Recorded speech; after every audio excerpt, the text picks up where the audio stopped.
Assalamu alaikum. I'm Dr. Rafiq Tafi. Today I'm going to discuss about the endocrine system. ये endocrine systems हमारी body के अंदर endocrine glands होते हैं जो ductless होते हैं और हार्मोन्स को रिलीज करते हैं। जो डक्ट वाले ग्लैंड्स होते हैं उनको एक्सोक्राइन कहा जाता है, जैसे स्किन में दिखाए जाते हैं, या सलेवरी ग्लैंड्स होते हैं वो। जो एंडोक्राइन ग्लैंड्स होते हैं वो डक्टलेस ग्लैंड्स होते हैं और वो जो है हमारी बॉडी के अंदर हार्मोन्स को रिलीज करते हैं। और ये हार्मोन्स सेक्रेट होते हैं हमारे ब्लड के अंदर, जबकि ये डक्टलेस ग्लैंड्स जो होते हैं, डक्ट वाले ग्लैंड्स जो होते हैं, स्किन से रिलीज होते हैं। इनको एक्सोक्राइन कहा जाता है। एक कहें एंडोक्राइन और दूसरे एक्सोक्राइन ग्लैंड्स हैं। हमें एंडोक्राइन ग्लैंड्स को डिस्कस करना है, जो बहुत सारे हैं। उनमें से कुछ हार्मोन्स और ग्लैंड्स के नाम मैं आपको बताऊंगा। ये टेस्टिस के अंदर, मेल में टेस्टिस के अंदर जो है, टेस्टिस एक हमारा एंडोक्राइन ग्लैंड है और ये टेस्टोस्टेरोन हार्मोन्स को रिलीज करता है। टेस्टोस्टेरोन हार्मोन मेल मैच्योरिटी को भी कंट्रोल करता है और स्पर्म प्रोडक्शन को भी कंट्रोल कर रहा होता है ह्यूमन मेल बॉडी के अंदर।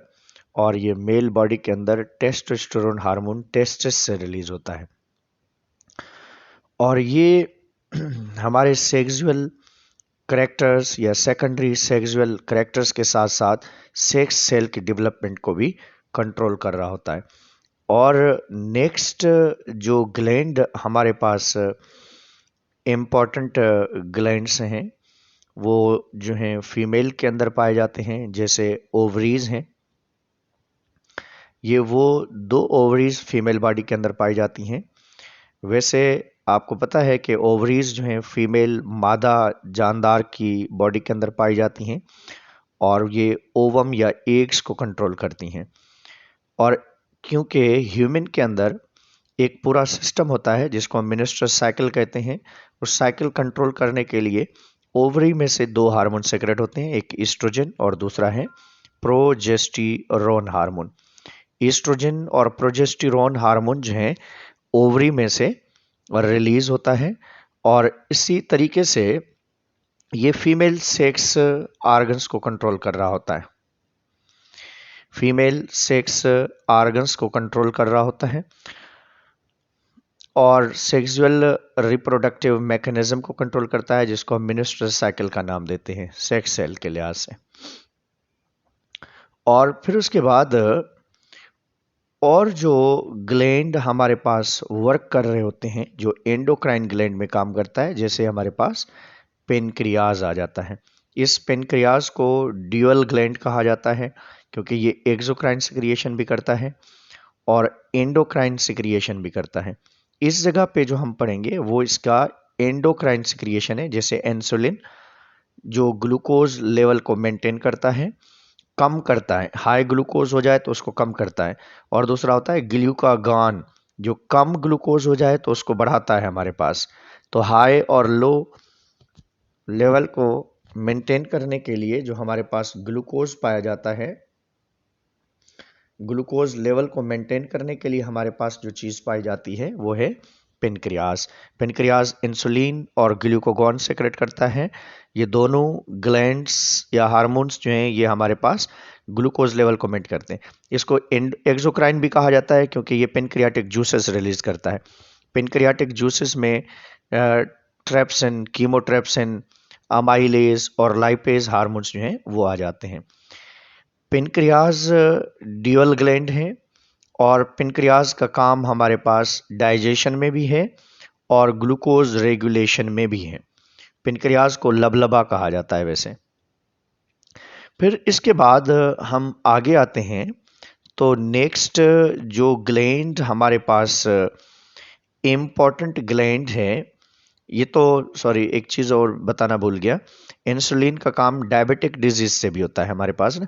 डायबिटीज़ जो है हमारी बॉडी के अंदर, जो डायबिटीज़ होती है, अगर इंसुलिन प्रॉपरली रिलीज नहीं हो तो ये डायबिटीज़ को काज करवाता है। क्यों? क्योंकि यूरिन में ग्लूकोज आना स्टार्ट हो जाता है इस वजह से। तो यूरिन में ग्लूकोज आना इस शो द डायबिटी, जिसको आप सादा अल्फाज में शुगर का नाम देते हैं। तो शुगर एक ऐसी बीमारी है जिसकी वजह से डिजीज होते हैं। और नेक्स्ट किडनी के ऊपर कैप ऑफ किडनी जिसको भी मैं कहता हूं, that's known as adrenal gland. Adrenal gland हमारे पास नंबर ऑफ हार्मोन्स रिलीज करता है। एड्रीनल ग्लैंड के दो पार्ट होते हैं, बाहर वाला एड्रीनल कार्टेक्स और मिडल वाला एड्रीनल मेड्यूला होता है। तो एड्रीनल ग्लैंड जो एड्रीनल कार्टेक्स से हार्मोन रिलीज करता है वो है एड्रीनलिन। ये एड्रीनल मेडुला से रिलीज करता है एड्रीनलिन, और ये हार्मोन्स इमरजेंसी हार्मोन भी कहलाते हैं। इनको हम इपिनेफ्राइन, नॉर इपिनेफ्राइन हार्मोन का भी नाम देते हैं। मगर एड्रीनल ग्लैंड इस एड्रीनलिन का फाइट और फ्लाइट का भी काम है।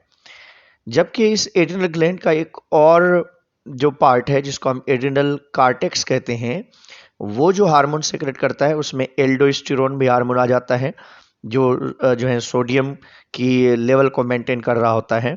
और उसके बाद जो है एड्रिनल ग्लैंड जो है नंबर ऑफ अदर हार्मोन्स भी रिलीज करता है। जबकि हम नेक्स्ट आते हैं थायराइड ग्लैंड के ऊपर। थायराइड ग्लैंड जो हमारे गले में ट्रेकिया वाले पार्ट पे पाया जाता है, और ये थायरॉक्सिन हार्मोन को रिलीज करवाता है कॉमनली। इसका काम हमारी बॉडी के अंदर स्पेशली जो मेटाबॉलिक एक्टिविटीज़ हैं उसको कंट्रोल करना या रेगुलेटिंग टेम्परेचर भी करता है, मेटाबॉलिक एक्टिविटीज़ भी करने में ये हमें सपोर्ट करता है। तो thyroxine hormone release from the thyroid gland, और ये फैट, कार्बोहाइड्रेट, प्रोटीन्स के मेटाबॉलिज्म को भी कंट्रोल कर रहा होता है हमारे पास। और इस थायराइड की वजह से ग्वाइटर होने के चांस ज़्यादा होते हैं। ग्वाइटर में क्या होता है, थायराइड ग्लैंड सूज जाता है, और ये आयोडीन की डिफिशियंसी की वजह से होता है। आयोडीन मिला नमक जो है यूटिलाइज करना चाहिए हमें, क्योंकि आयोडीन मिला नमक हमें ज़्यादातर प्रोटेक्ट करता है डिफरेंट डिजीज से, डिफरेंट प्रॉब्लम से। तो इस वजह से आयोडीन मिला नमक यूटिलाइज करना हमारे लिए ज़रूरी है, और ये हमें थायराइड प्रॉब्लम से हमें प्रोटेक्ट करता है। तो थायराइड ग्लैंड से इम्पॉर्टेंट हार्मोन थायरॉक्सिन है, और भी बहुत सारे हार्मोन रिलीज होते हैं। कैल्सिटोनिन भी रिलीज होता है इससे। और उसके बाद जो है T3, T4 का भी हम कॉमनली नाम देते हैं इन थायरॉक्सिन हार्मोन के लिहाज से। तो ये हार्मोन थायराइड ग्लैंड से रिलीज होता है। ये आपकी ग्रोथ, आपके मेटाबॉलिज्म, आपके कॉन्फिडेंस लेवल, या उसके बाद हम कहते हैं कि हमारी बॉडी के अंदर नंबर ऑफ अदर थिंग्स को भी ये कंट्रोल कर रहा होता है। तो इसी तरीके से मेन एक टेस्टिस हो गया, दूसरा जो है ओवरीज, तीसरा pancreas, adrenal gland, thyroid gland, और एक और ग्लैंड ह्यूमन बॉडी के अंदर पाया जाता है जिसको हम मास्टर ग्लैंड भी कहते हैं, that is a pituitary gland. Pituitary gland, pituitary gland भी कहा जाता है इसको। ये पास्ट में master gland of our body कहा जाता था, और ऑलमोस्ट ये हमारी बॉडी के अंदर डिफरेंट कैरेक्टर्स को कंट्रोल कर रहा होता है। ये ग्रोथ हार्मोन रिलीज करता है, ये प्रोलैक्टिन हार्मोन सेक्रेट करता है, FSH हार्मोन सेक्रेट करता है, और उसके बाद जो है LH हार्मोन रिलीज करता है, और इसके बाद जो है ACTH एड्रिनोकार्टिकोट्रोपिक हार्मोन रिलीज करता है, और ये नंबर ऑफ अदर हार्मोन्स को भी रिलीज करता है जो आपकी स्किन कलरेशन को भी कंट्रोल करते हैं। जो स्किन की कलरेशन, मेलानासाइट स्टिमुलेटिंग हार्मोन जिसको हम कहते हैं, वो भी कंट्रोल करता है। So thank you very much, keep watching, and this is the very important view of Narayan, प्याला लेक जिसको हम कहते हैं वहाँ का है। So keep watching and support me. I will be very thankful. Whatsoever I am doing, that's because of your support. Take care and Allah Hafiz.